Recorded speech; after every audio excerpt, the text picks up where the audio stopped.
કથાકાર મોરારી બાબુ રામકથા દરમિયાન રાજકવિ પીગળશીભાઈ નારેલાની કવિતાઓનો ઉલ્લેખ કરતા હોય છે ત્યારે જન્મજયંતિ પર ઉપસ્થિત રહ્યા હતા તે સમયે પણ તેમણે રાજકવિની કવિતાઓ ગાઈને તેમને શ્રદ્ધાંજલિ અર્પણ કરી હતી।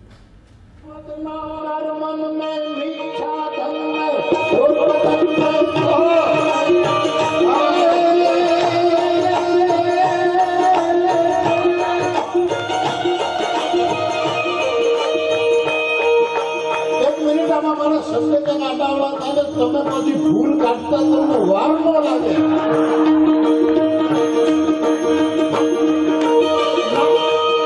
શબ્દ ઉપર ન જતા નાદ ઉપર જાજો।